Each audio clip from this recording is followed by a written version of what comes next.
S, ಇವತ್ತು ಬಿಡದಿ ಹತ್ರ ಬಂದಿದೆ. ಬೃಹತ್ ಹೋರಾಟ ನಡೀತಾ ಇದೆ, ಬೃಹತ್ ಪಾದಯಾತ್ರೆ ನಡೀತಾ ಇದೆ 3 ದಿನಗಳು. ಹಾಗೆ ಬಿಡದಿಯಲ್ಲಿ ಯಾವ್ಯಾವ ಜಮೀನುಗಳಾಗುತ್ತೆ ಈಗ ನಮ್ಮ ನೋಡಿ ಪಕ್ಕದಲ್ಲಿ ಇದ್ದಾರೆ, ಇಲ್ಲಿ ನೂರಾರು ಮಾವಿನ ಮರಗಳಿದೆ, ಆ ಕಡೆ ಕಬ್ಬಿನ ಗದ್ದೆ ಇದೆ, ಆ ಕಡೆ ಜೋಳನ ಬೆಳೆದಿದ್ದಾರೆ. ಈಗ ರೈತರು ಇದ್ರೆ ನಾನು ಮಾತಾಡ್ತೀನಿ. ಸೊ ನಮಸ್ಕಾರ ಯಜಮಾನ್. ನಮಸ್ಕಾರ. ಸೊ ಇದು ಬಿಡದಿಗೆ ಇದು ಕೂಡ ಸೇರುತ್ತಾ? ಇದೇ ಸೆಂಟ್ರಲ್ ಜಾಗ ಸರ್, ಇದೇ ಸೆಂಟ್ರಲ್ ಜಾಗ. ಬೈರಮಂಗಲ, ಕೆಂಪೈನಪಾಳ್ಯ, ಹೊಸೂರು, ಹಳ್ಳಸಂದ್ರ, ಕಂಚಿಕಾರನಹಳ್ಳಿ ಸೆಂಟ್ರಲ್ ಭಾಗ ಎಲ್ಲ ನೋಡಿ ಒಳ್ಳೆ ಫಲವತ್ತಾದ ಭೂಮಿಗಳು, ಒಳ್ಳೆ ಫ್ರೂಟ್, ಮಾವು, ತೆಂಗು, ಹಲಸು, ಒಳ್ಳೆ ಜಮೀನು, ರೈತರಿಗೆ ಬಹಳ ಅನುಕೂಲವಾಗಿದೆ. ಈ ಜಾಗ ಬಹಳ ಇದಾವೆ ಅಂತ ಬಹಳಷ್ಟು ಸುಮಾರು 500 ದಿನಗಳು ಹೋರಾಟ ಇದು ಇವತ್ತು ನಡೀತಾ ಇದೆ. ರೈತರುಗಳು ಯಾರು ಬಿಡಕ್ಕೆ ಇಷ್ಟ ಇಲ್ಲ. ಕೆಲವರು ಯಾರೋ ಕೆಲವು ಹೆಚ್ಚು ಏರಿಯಾಗಳನ್ನ ನಾವು ಬಿಡ್ತೀವಿ ಅಂತ ಕೆಲವರು 10% ಇದು ಮಾಡ್ತಾರೆ. 90% ರೈತರು ಇಲ್ಲಿ ಯಾರು ಬಿಡಕ್ಕೆ ಇಷ್ಟ ಇಲ್ಲ. ಅಂದ್ರೆ ಒಂದು ಸೊಸಿ ಸರ್, ಈಗ ಸರ್ಕಾರ ಇರ್ಬೋದು, ಬೇರೆ ಇರ್ಬೋದು, ಒಂದು ಗಿಡನ ಎಬ್ಬರಿಸಬೇಕಾದ್ರೆ ಒಂದು ಮಗು ಸಾಕದಂಗೆ. ಇದರಲ್ಲಿ ಲಕ್ಷಾಂತರ ಸೊಸಿಗಳನ್ನ, ಲಕ್ಷಾಂತರ ತೆಂಗು, ಹಲಸು, ಮಾವು, ಈ ನೋಡಿ ಜೊತೆಯಲ್ಲಿ ಸಮಗ್ರ ಕೃಷಿಗಳನ್ನು ಮಾಡ್ತಾ ಇದ್ದಾರೆ. ಸಮಗ್ರ ಕೃಷಿ ಮಾಡ್ತಾ ಇದ್ದಾರೆ. ಜೋಳ, ತೆಂಗಿನ ಮರ ಇದೆ, ರೇಷ್ಮೆ ಕಡ್ಡಿ ಇದೆ, ಪೂರ ಇದೆ, ಎಲ್ಲ ಪೂರ ಇದೆ. ಈಗ ಯಾರನ್ನು ಬಿಡಕ್ಕೆ ಇಷ್ಟ ಇಲ್ಲ ಅಂದ್ರೆ ಇದನ್ನ ಕಳ್ಕೊಂಡ್ರೆ ಮಕ್ಕಳನ್ನೇ ಕಳ್ಕೊಳ್ಳೋ ಅಂತ ಒಂದು ರೈತರುಗಳು ಇದರಲ್ಲಿದ್ದಾರೆ. ಇದಕ್ಕಾಗಿ ಯಾರು ಬಿಡಕ್ಕೆ ಇಷ್ಟ ಇಲ್ಲ. ಓಕೆ, ಈಗ ನೋಡಿ ಅದೆಲ್ಲ ಫಲ ಕೊಡೋ ಅಂತ ಮರ ಇಲ್ಲಿ ಎಲ್ಲ ತೆಂಗು ನೋಡಿ. ಏನು ಇಲ್ಲಿ ಅಂದ್ರೆ ನ್ಯಾಚುರಲ್ ಆಗಿ ಇಲ್ಲಿ ಏನು ಬೆರಡು ಭೂಮಿ ಅಂತ ಹೇಳ್ತಾ ಇದ್ದಾರೆ. ಯಾವುದೇ ಭೂಮಿ ಇಲ್ಲಿ ನೋಡಿ, ಈ ತೆಂಗು ಬೆರಡು ಭೂಮಿನ ಇದು ಏನಿಲ್ಲ. ಇದ್ರಲ್ಲಿ ದನಗಳಿಗೆ ಹೈನುಗಾರಿಕೆಗೆ ಇದು ಇಂಪಾರ್ಟೆಂಟ್. ಜೋಳ, ಹಸು ಸಾಕ್ತಾರೆ, ರೇಷ್ಮೆ ಸಾಕ್ತಾರೆ, ಪಕ್ಕದಲ್ಲಿ ರೇಷ್ಮೆ ಸಾಕ್ತಾರೆ. ಎಲ್ಲ ಸಮಗ್ರ ಕೃಷಿ ಇದೆ, ಸಮಗ್ರವಾಗಿದೆ ಸರ್. ಸಮಗ್ರ ಮಡಿಕೇರಿ 2ನೇ ಮಲೆನಾಡು ತರ ಇದೆ. ಇಲ್ಲಿ 2ನೇ ಮಲೆನಾಡೆ ಇವತ್ತು ಕಾಂಕ್ರೀಟ್ ಕಾರ್ಡ್ ಮಾಡಕ್ ಹೋಗಿದ್ದಾರೆ. ಇದರಿಂದ ರೈತರಿಗೆ ಬಹಳ ಕಷ್ಟ ಆಗುತ್ತೆ. ಇದನ್ನ ಕಳ್ಕೊಂಡ್ರೆ ಲಕ್ಷಾಂತರ ಜನ ರೈತರುಗಳೇ ಹುಚ್ಚದಂಗ ಆಗ್ಬಿಡ್ತಾರೆ ಅಷ್ಟೇ. ನ್ಯಾಚುರಲ್ ಎಲ್ಲಿ ಹೋಗ್ತಾರೆ ಕಳ್ಕೊಂಡ್ರು, ಎಲ್ಲಿ ಹೋಗ್ತಾರೆ? ಪಕ್ಕದಲ್ಲಿ ಈಗಾಗಲೇ ಪಕ್ಕದಲ್ಲಿ 2-3 ಸ್ಟೆಪ್ ಇಂಡಸ್ಟ್ರಿಯಲ್ ಏರಿಯಾ ಆಗಿ ದುಡ್ಡುಗಳ ಆಸೆಗೆ ತಗೊಂಡ್ರು 16 ಲಕ್ಷ 6 ಲಕ್ಷದಿಂದ ತಗೊಂಡ್ಬಿಟ್ಟು ಇವತ್ತು ಭಿಕ್ಷಾ ಬೇಡ್ತಾ ಇದ್ದಾರೆ. ಅವ್ರನ್ನ ವಾಚ್ಮೆನ್ ಆಗು ತಗೋತಾ ಇಲ್ಲ.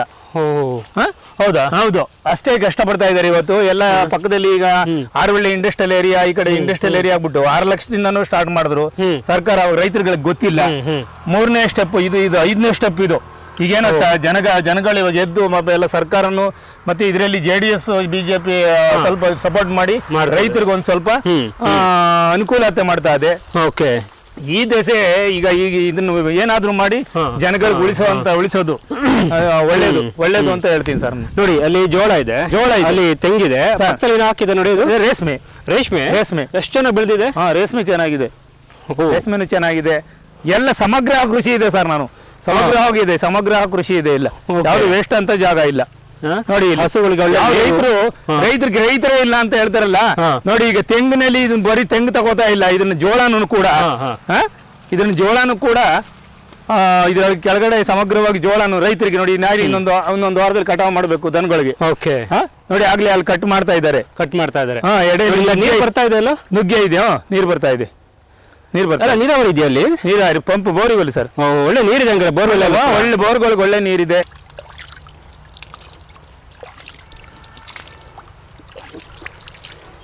ಬಟ್ ನೀರೆಲ್ಲ ಕಲುಷಿತ ಆಗಿದೆ, ಕೆಟ್ಟೋಗಿದೆ. ಅಲ್ಲಿ ಯಾವ್ದೋ ಒಂದು ಬೆಂಗಳೂರು ಹೆಚ್ಚು ನೀರ ಇದರಲ್ಲಿ ಹೇಳ್ತಾರೆ ಸರ್. ಕೆಂಪೈನಪಾಳ್ಯ ಹತ್ರ ಅಲ್ಲೆಲ್ಲ ಒಂದ್ ಸ್ವಲ್ಪ ಇದೆಲ್ಲ ಏನೆಲ್ಲ ಚೆನ್ನಾಗಿದೆ. ಇದು ಅಲ್ಲಿದು ರೇಷ್ಮೆ ಸಮಗ್ರ ಸರ್. ನುಗ್ಗೆ ಇದೆ, ಪಪ್ಪ ಇದೆ ನೋಡಿ, ಹಂಗೋ ಇದೆ, ಎಲ್ಲ ಇದೆ ಸರ್. ಕರೆಕ್ಟ್. ಇದು ಎಷ್ಟು ದಿನದ ಬೆಳೆಗಳಿವೆಲ್ಲ ಸರ್? ಇದೆಲ್ಲ ಏನು 1.5-2 ತಿಂಗಳು ಬೆಳೆ. ಈ ಸಾರಿ ಕಟ್ ಮಾಡಿದ್ರೆ 2 ತಿಂಗಳು ಮತ್ತೆ ಮಾಮೂಲಿ ಬರುತ್ತೆ. ಪ್ರತಿ ವರ್ಷ ಆದಾಯ ತಗೊಳ್ಳೋರು ಎಲ್ಲಿ ಹೋಗ್ತಾರೆ? ಎಲ್ಲಿ ಹೋಗ್ತಾರೆ ಸರ್? ಎಲ್ಲೂ ಹೋಗಿ ಸಾಧ್ಯನೇ ಇಲ್ಲ ಸರ್. ಅದಕ್ಕೆ ಹೋರಾಟ ಮಾಡ್ತಾ ಇರೋದು. ನೋಡಿ ಇದು ಒಳ್ಳೆ ಚಿಕ್ಕ ಕಾಳುಗಳು ಬೆಳೆದಿದೆ. ಹೌದು.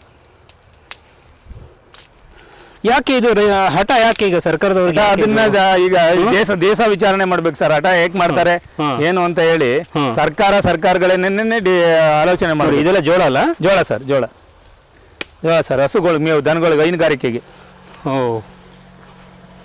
ನೋಡಿ ತೆಂಗಿನ ಮರಗಳು ಎಷ್ಟು ಬೆಳೆಸಿದ್ದಾರೆ. ಹೌದು, ಇದರಲ್ಲಿ ಫಸಲು ಬರುತ್ತೆ. ಹೌದು. ತೆಂಗು ಒಂದೇ ಅಂತ ಬಿಟ್ಟಿಲ್ವಲ್ಲ ಸರ್, ಇದ್ರಲ್ಲಿ ಬೆಳೆನೂ ಬೆಳಿಬೋದಲ್ಲ ಸರ್. ಬೆಳೆನೂ ಬೆಳಿಬೋದು ನೋಡಿ.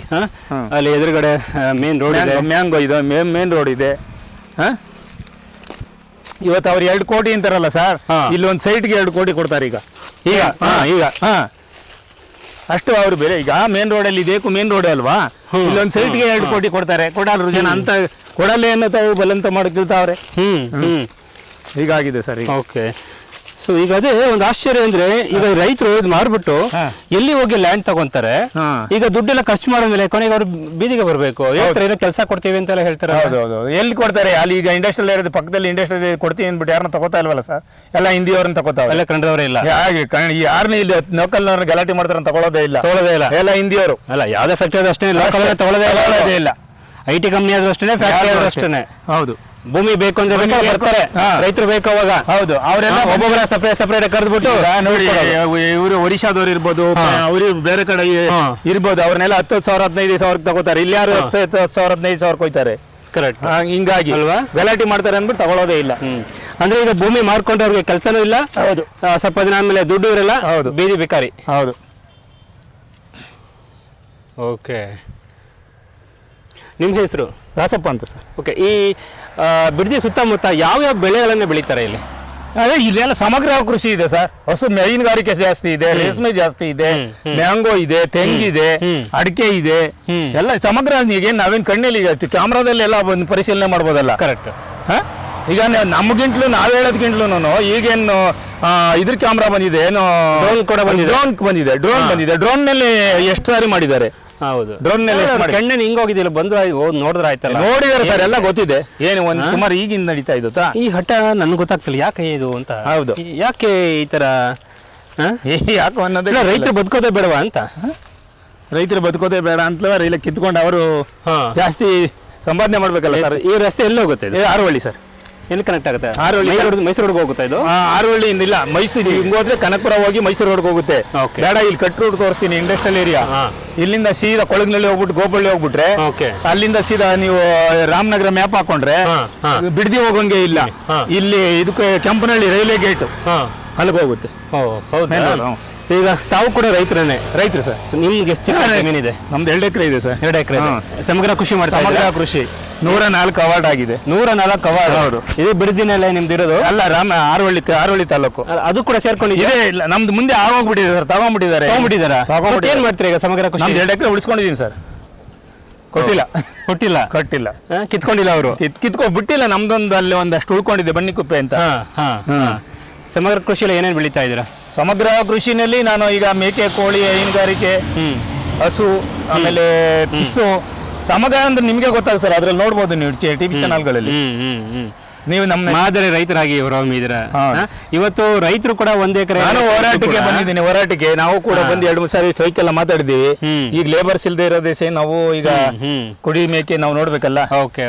ಇಲ್ಲಿ ಸರ್, ಈಗ ಹೋರಾಟಕ್ಕೆ ಬಂದ್ರೆ ಈಗ ಕೆಲವು ರೈತರೆಲ್ಲ ಸೇಲ್ ಮಾಡ್ಕೊಂಡಿದ್ದಾರೆ. ನಮ್ಗೆ ಕೂಲಿ ಆಳುಗಳು ಸಿಗ್ತಾ ಇಲ್ಲ, ಸಿಕ್ಕಾಬಿಟ್ಟೆ. ಒಂದು ಹೇಳ್ತೀನಿ ಸರ್, ನಾನು ಒಬ್ಬ ರೈತ. ನೋಡಿ ಸರ್, ರೈತ ಯಾವುದಿಗೆ ನೀವು ನಾನು ಎಲ್ಲೇ ಹೋಗ್ಲಿ, ನನ್ನ ಟಿವಿ ಚಾನಲ್ಗಳಲ್ಲಿ ನನ್ನ ಇದ್ರಲ್ಲಿ ನೋಡ್ಬಿಟ್ರೆ ನೀವು ನೀನು ಒಂದು 2 ನಿಮಿಷ ನೀವು ನೋಡ್ತೀನಿ ಅಂದ್ರೆ ಹೇಳ್ತೀನಿ. ನಾನು ಇವಾಗ 2 ಲಕ್ಷ ಜನಕ್ಕೆ ಟ್ರೈನಿಂಗ್ ಕೊಟ್ಟಿದ್ದೀನಿ ಕೃಷಿಗೆ. ಇದು ಕೂಡ ಬಿಡದಿಗೆ ಸೇರಿದೆ? ಎಲ್ಲ ಇದೆಲ್ಲ ಬಿಡದಿಗೆ ಸೇರಿದೆ.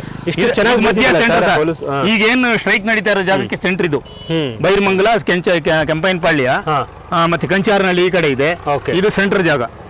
ಕಂಚಕಾರನಹಳ್ಳಿ ಅಂತ ಹೇಳಿ, ಅಳ್ಳಸಂದ್ರ ಕಂಚಕಾರನಹಳ್ಳಿ ಅಂತ ಹೇಳಿ, ಇದು ಸೆಂಟರ್ ಜಾಗ. ಏನ್ ಕಡಿಮೆ ಇದೆ ಸರ್ ಇಲ್ಲಿ? ಸೂಪರ್. ಹಾಗಾದ್ರೆ ಈ ಹೋರಾಟಕ್ಕೆ ಸಂಬಂಧಪಟ್ಟಂಗೆ ಏನ್ ಹೇಳ್ತೀರಿ? ಕೊನೆಗೆ ಸರ್ಕಾರಕ್ಕೆ ಈಗ ಎಲ್ಲರೂ ಬರಡು ಭೂಮಿ ಇರೋದ್ರ ಎಲ್ಲ ಹಸು ಮೇವುಗಳು ಅಲ್ಲ, ಇದು ಮಾಡ್ಕೊಂಡಾದ್ಮೇಲೆ ಎಲ್ಲಾದ್ರೂ ಹೋಗಿ ಬರಡು ಭೂಮಿಲಿ ಮಾಡ್ಕೊಂಡು ಅವ್ರಿಗೆ ಡೆವಲಪ್ ಮಾಡ್ಕೊಳ್ಳಿ. ಈ ರೈತರಿಗೆ ತೊಂದರೆ ಕೊಟ್ಟು ಮಾಡುವಂತದ್ದು ಅವಶ್ಯಕತೆ ಇಲ್ಲ. ಕರೆಕ್ಟ್. ಈಗ ರೈತ ಮನಸ್ಸು ಮಾಡಿದ 1 ಎಕರೆ ಅವ್ನ ಜೀವನ ಕಟ್ಕೊಂಡ್ಬಿಡ್ಬೋದು ಸರ್. 10 ಗುಂಟೆನಲ್ಲಿ ಅವನು ಜೀವನ ಮಾಡ್ತೀನಿ. ಸರ್ಕಾರಕ್ಕೆ ಏನು ಹೇಳ್ತೀನಿ? ಸರ್ಕಾರಕ್ಕೆ ಹೇಳ್ತೀನಿ, ಕೈ ಬಿಡೋದು ಒಳ್ಳೇದು ಅಂತ ಹೇಳ್ತೀನಿ ಸರ್. ಸರ್ಕಾರಕ್ಕೆ ಕೈ ಬಿಡೋದು ಒಳ್ಳೆ. ಎಷ್ಟು % ಜನ ಒಪ್ಕೊಂಡಿದ್ದಾರೆ? ಇಲ್ಲಿ ಒಂದು 20% ಜನ ಒಪ್ಕೊಂಡಾರೆ ಅಂತ ಹೇಳ್ತೀನಿ. 20% ಜನ ಒಪ್ಕೊಂಡಿಲ್ಲ. ಯಾರೋ ಕೆಲವರು ರೈತರ ಕೆಲಸ ಮಾಡಾರಿರೋರು, ರೆಚ್ಚೆ ಏರಿದವರು ಒಂದು 10% ಒಪ್ಕೊಂಡಿರ್ಬೋದು. 90% ಜನ ಒಪ್ಕೊಂಡಿಲ್ಲ. ಇದನ್ನ ಬಿಡೋದು, ಕೈ ಬಿಡೋದು ಒಳ್ಳೆಯದು. ಈಗ ಎಷ್ಟು % ಜನ ಒಪ್ಕೊಂಡಿದ್ದಾರೆ ಅನ್ನೋದಕ್ಕೆ ಎಷ್ಟು ಬಿಡುಗಡೆ ಆಗಿದೆ? ಅಲ್ಲಿ ಅವ್ರು ಹೇಳ್ಕೊಳ್ಳೋದು ಎಷ್ಟು ಮಾಡಿದ್ದಾರೆ ಅಂತ. ಸರ್ಕಾರಿ ಓಪನ್ ಆಗಿ ನಮ್ಮ ಮೀಡಿಯಾ ಮುಂದೆ ಹೇಳ್ಬಿಡ್ಲಿ ಬಿಡಿ. ಸರ್ಕಾರಕ್ಕೆ ಅದು ಗೊತ್ತುಂಟು. ಯಾಕೆಂದ್ರೆ ಈಗ ಈಗ ಅವರೆಲ್ಲ ಬೆಳಿಗ್ಗೆ ಎದ್ರೆ ಏನಂತ ಹೇಳಿ ಕೌಂಟ್ರ್ ಮಾಡುವಂಥವ್ರಿಗೆ ಎಷ್ಟು ಜನ ಒಪ್ಕೊಂಡವ್ರು, ಎಷ್ಟು ಜನ ಲೀಸ್ಟ್ ಬಂದದ್ರಿಂದ ಜಿಲ್ಲಾಧಿಕಾರಿಗೆ ಗೊತ್ತು, ಬೇರೆ ಯಾರಿಗೂ ಗೊತ್ತಿಲ್ಲ. ಓಕೆ. ಏನು ಮತ್ತೆ ಜಿಲ್ಲಾಧಿಕಾರಿ ಅಷ್ಟೇನೆ ಅವರೆಲ್ಲ ನಮಸ್ಕಾರ ಸರ್ ಅನ್ಕೊಂಡು ಅಧಿಕಾರದಲ್ಲಿ ಇರೋದು. ಒಬ್ಬ DC ಆದವರು ರೈತರ ಪರವಾಗಿ ನಿಲ್ಲಲ್ಲ ಅಂತಂದ್ರೆ ಏನ್ ಹೇಳ್ಬೇಕು? ನನ್ನ ಪ್ರಕಾರವಾಗಿ ಸತ್ಯ ರಾಜಕಾರಣ 5 ವರ್ಷದಲ್ಲೇ ನಿಗಮ ಹೋಗುತ್ತೆ ಬರುತ್ತೆ. ಒಬ್ಬ IAS ಅಧಿಕಾರಿ ಅವ್ರ ಕರ್ತವ್ಯ ಮಾಡಿ ಮಾಡಬೇಕಿದ್ರೆ ಈಗ ನನ್ನ ಕರ್ತವ್ಯ ಪಾಲಿಸ್ಬಿಟ್ಟು ಬಂದು ಹಿಂಗಿದೆ ರೈತರದ್ದು ಪರಿಸ್ಥಿತಿ ಅಂತ ಹೇಳಿ ಸರ್ಕಾರಕ್ಕೆ ಕೊಡ್ಬೇಕು, ಗಮನಕ್ಕೆ ಕೊಡ್ಬೇಕು. ಸರ್ಕಾರ ಅವ್ರು ಏನಾರ ಮಾಡ್ಕೊಳ್ಳಿ ನಮ್ಗೆ ಗೊತ್ತಿಲ್ಲ, ಸರ್ಕಾರ ಗಮನಕ್ಕೆ ನೀಡಬೇಕು, ಕೊಡ್ಬೇಕಿತ್ತು.